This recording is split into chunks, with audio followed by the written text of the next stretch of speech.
আজকে আপনাদের সাথে তৃতীয় রমজানের ইফতারির ভিডিও নিয়ে চলে আসলাম। আসসালামু আলাইকুম এভরিওয়ান, আসলে আপনারা সবাই ভালো আছেন। পাশে আমার পাখি চিল্লা পাল্লা করছে, ওদের জন্য মানে একটু শান্তি নেই, আমার একটু শান্তি নেই, বিশ্বাস করেন। আচ্ছা, আপনারা একটু ম্যানেজ করে নিন, আমি তো সারাদিনই শুনি, আজকে আপনারাও একটু শোনেন ওদের ভয়েস। গতকালকে আসলে একটু কাজের প্রেশার ছিল, মানে কাজের প্রেশার বলতে একটু ফোন কলের উপরে ছিলাম, যার জন্য কালকে আমার মানে তেমন একটা ক্লিপ নেওয়া হয়নি। তো আমি ফার্স্টেই গিয়ে এখানে ফ্রুটস বের করে নিয়েছিলাম, তখন আনুমানিক 5:30টার মতো বাজে, মানে আমার তখনও আসরের নামাজ পড়া হয়েছিল না। তো আমি তাড়াতাড়ি ফ্রুট সব কিছু বের করে নামাজ পড়তে চলে গিয়েছিলাম। তো এখানে আমি গিয়ে আজকে পেয়ারা বের করেছি, যে মাগরিবের পরে আমি মাখিয়ে খাবো, কিন্তু হয়নি আর সেটা মাখিয়ে খাওয়া। ওই যে ফোন কলের উপর ছিলাম, মাগরিবের পরও আমার ফোন আসতেছিল, যার কারণে আমি ঠিকমতো ইফতারিটাও খেতে পারি নাই। তো এখানে আমি আজকে তরমুজ, খেজুর এবং আঙ্গুর আর আম্মুর জন্য নাশপাতি বের করে নিয়েছি। আম্মু নাশপাতি খেতে অনেক বেশি পছন্দ করে, তো আমি এখানে দেখাচ্ছিলাম 4টা খেজুর বের করেছি। তো আমি এখানে আম্মুকে একটু আলু আর ডিম ছিলে দিচ্ছিলাম। আম্মু ডিম চপ বানাবে, আর এত গরম ছিল, ছিলতে অনেক কষ্ট হচ্ছিল।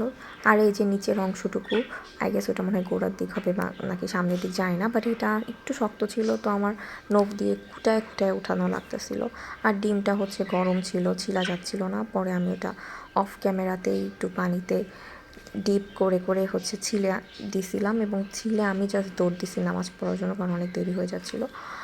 তারপরে গিয়ে নামাজ পড়ে এসে আজকে ফ্রুটস আমি কাটছি, যেহেতু ওই যে বললাম দেরি হয়ে গেছে, আম্মুরও দেরি হয়ে গেছিলো। তো আম্মু ইফতারি রেডি করতেছিল, আর আজকে ফ্রুটস আমি ভাবলাম আমিই কাটি। শ্বশুরবাড়ি যায় যদি ফ্রুটস কাটতে বলে শাশুড়ি, তখন যদি বলি আম্মা আমি পারি না, আমাকে মাইর দিবে, তো ভাবলাম আগে থেকেই সব কিছু কাজ শিখে রাখি। তো এখানে আমার আম্মু সুন্দর করে আলুটাকে মাখাচ্ছে। কেন জানি আমার আলু এত মিহি হয় না, মানে আমি যদি আলু ভর্তা করতে চাই আস্তে আস্তে থেকে যায়। তো আম্মু এখানে কি সুন্দর করে ডিমটাও কেটে ফেললো। এটা যদি আমাকে কাটতে দিত ভাই, তাহলে হয়েছিল আজকে কাজ। তারপরে আম্মু এখানে ডিম চপ বানিয়ে নিচ্ছে। গতকালকে আসলে একটু মানে মানে কি বলা যায়, কেমন যেন একটা দিন গেছে। মানে গতকাল আমার ঠিকমতো না পানি খাওয়া হয়েছে, না গিয়ে ইফতারি করা হয়েছে, না গিয়ে সেহরিতে খাওয়া হয়েছে। গতকালকে একটু শরীরটাও খারাপ লাগতেছিল সেহরিতে। আর আমার না কেন জানি রাতে মানে ঘুম আসে না, মানে ওই রাতটায় ঘুম আসে না। আমার অভ্যাস অনেক আগে থেকেই সেহরি করে একবারে ঘুমানো, তো এই অভ্যাসটা একদম হয়ে গেছে। আমি যদি ওই রাতে একটু ঘুমাই, আধা ঘন্টা হোক 1 ঘন্টা হোক, আমি সেহরিতে উঠে প্রপারলি খাইতে পারি না। তো আমি মানে চেষ্টা করতেছি রাত জাগার, কিন্তু এখন কিন্তু মানে অনেক টাইম, মানে লাইক আমি যদি 1:30টায়ও শুই, 1:30টা থেকে মানে 3:30 পর্যন্ত সময় যাইতেই চায় না। মানে যেহেতু তাহাজ্জুদের নামাজ আছে এবং খাওয়া দাওয়া সব কিছু মিলায় 3:30টায় উঠতে হয়। 3:30টায় উঠে নামাজ পড়ে একটু দোয়া কালাম পড়ে তারপরে খাবার দাবার গরম করে খাওয়ার জন্য 3:30, 3:45 বেস্ট। আর উঠতে মানে একটু ঘুমাইলে তো একটু উঠতে পেট ছেড়ে কষ্ট হয়।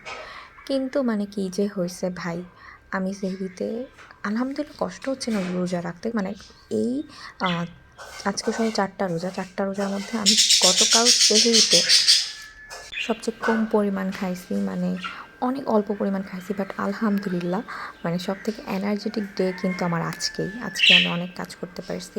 তো এখানে সব কিছু রেডি করে নিয়েছি, এবং আজকে একটু মানে আনকমনভাবে সাজিয়েছি, 2টা প্লেট সাজিয়েছি।